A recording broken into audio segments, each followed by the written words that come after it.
Student math MCQs को हम solve कर रहे हैं और अब एमसीक्यू है 36। The point of intersection of the triangle is called, यानी जब आपके पास इंटरसेक्शन ऑफ मीडियंस है, ठीक है, तो हम इस पॉइंट को सेंट्रॉइड कहते हैं। ठीक है, अब बाकी आपको 7 ऑप्शंस याद करने हैं कि इन सेंटर कब होगा, वेयर 3 एंगल बाइसेक्टर इंटरसेक्टेड। ठीक है, ऑर्थो सेंटर में एल्टीट्यूड इंटरसेक्ट करते हैं और सर्कम सेंटर पॉइंट जो है वो कब बनता है, वेयर 3 परपेंडिकुलर बाइसेक्टर इंटरसेक्ट्स। ठीक है, ये चारों ऑप्शंस, चारों डेफिनेशंस आपको याद होनी चाहिए।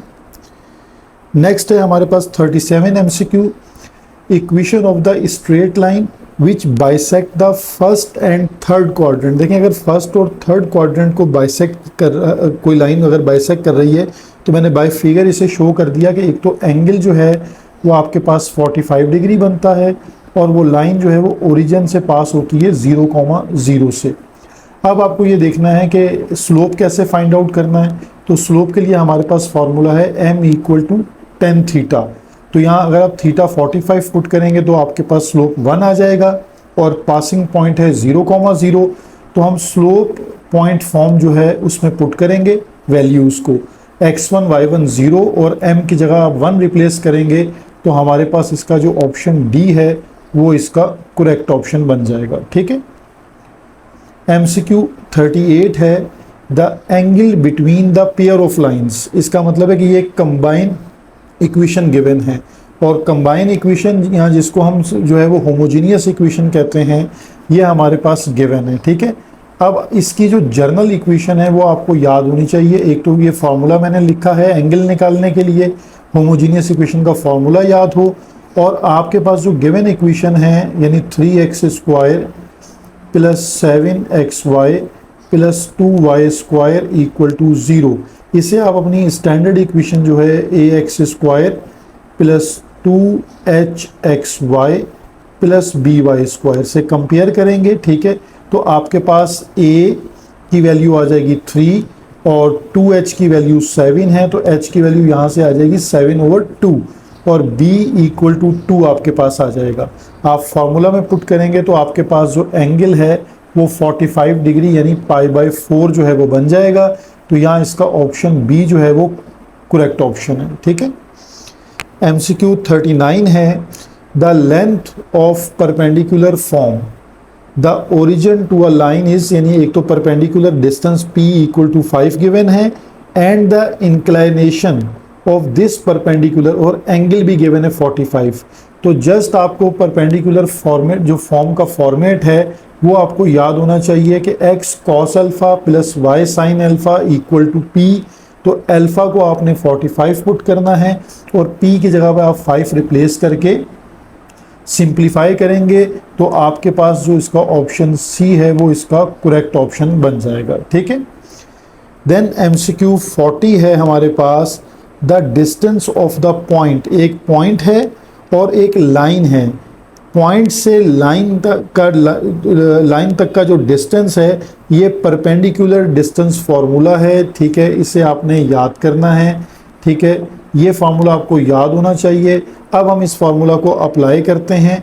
जो हमारे पास लाइन गिवन है वो यहाँ आ जाएगी लाइन, और x का कोफिशिएंट a होता है तो a नीचे आप डिनोमिनेटर में पुट कर दीजिए a, और y का कोफिशिएंट b है, यहाँ b पुट कर दीजिए। ठीक है, अब इसे सिंप्लीफाई करेंगे, हमेशा पॉजिटिव आंसर आप लेंगे क्योंकि distance should be positive.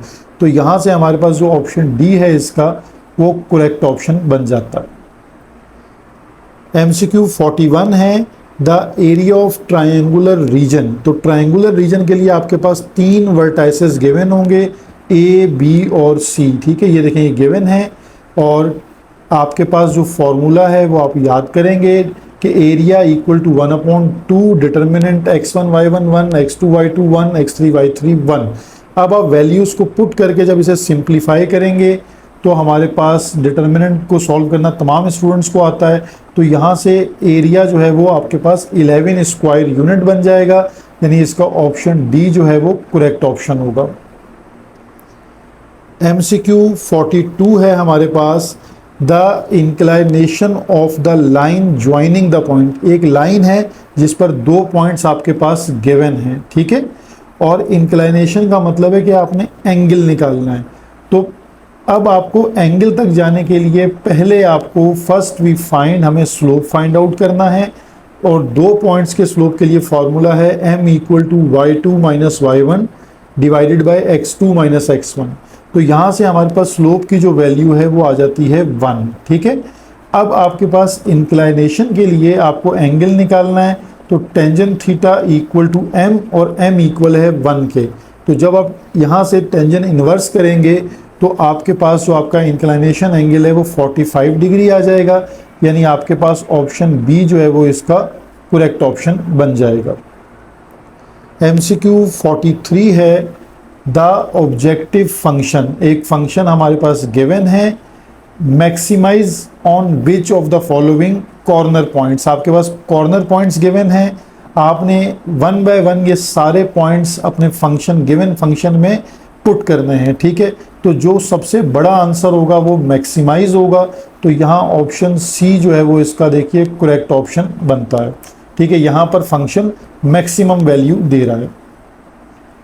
MCQ 44 है, which of the following point satisfy the inequality. तो अब हमें ये देखना है कि which of the following point satisfy the inequality. अब इनइक्वालिटी हमारे पास जो है वो क्या गिवन है, 3x minus 2y greater than equal to 0, ठीक है। ये इनइक्वालिटी गिवन है। तो आपने जो गिवन पॉइंट्स हैं आपके पास वो 1 बाय 1 इस इनइक्वालिटी में पुट करेंगे। तो जहाँ ग्रेटर देन इक्वल, देखें यहाँ ऑप्शन बी जो है वो इसका करेक्ट ऑप्शन है, क्योंकि यहाँ 0 आ रहा है तो 0 ग्रेटर देन इक्वल टू 0। बाकी सारे ऑप्शंस में देखें वो इक्वालिटी वाला जो फैक्टर है वो यूज़ नहीं हो रहा, ठीक है। यानी -21 है तो वो लेस देन 0 है, -1 का ऑप्शन है लेस देन 0, -22 लेस देन 0। तो ऑप्शन बी जो है वो यहाँ पर इसका करेक्ट ऑप्शन है। MCQ 45 है, which of the following are called decision variable.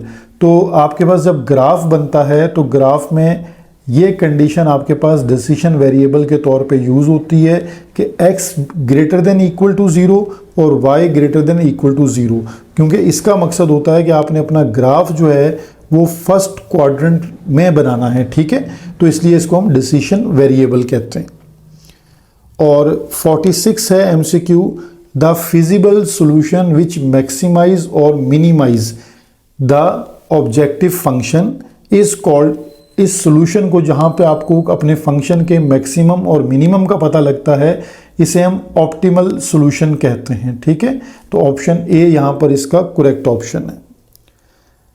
MCQ 47 है, a region which is restricted to the first quadrant is referred to as, यानी अगर हम बाउंड कर दें कि हमारे पास जो ग्राफ है वो फर्स्ट क्वाड्रेंट में ही बनेगा, ठीक है, तो ऐसे रीजन को हम फिजिबल रीजन कहते हैं। ऑप्शन सी यहाँ पर आपका करेक्ट ऑप्शन होगा।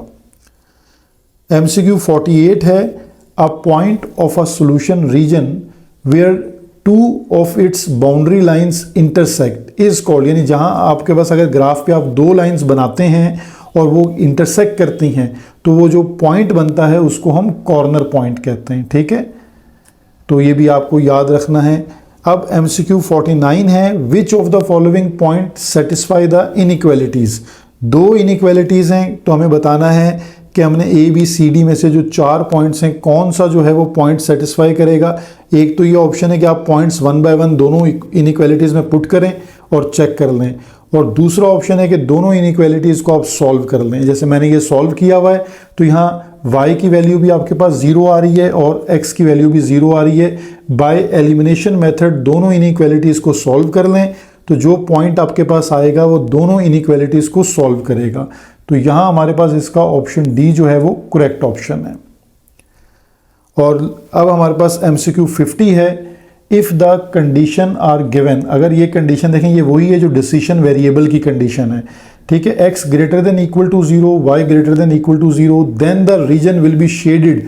तो ये हमेशा फर्स्ट क्वाड्रेंट में रिस्ट्रिक्टेड हो जाता है। तो ये इसका ऑप्शन ए जो है वो करेक्ट ऑप्शन बन जाएगा।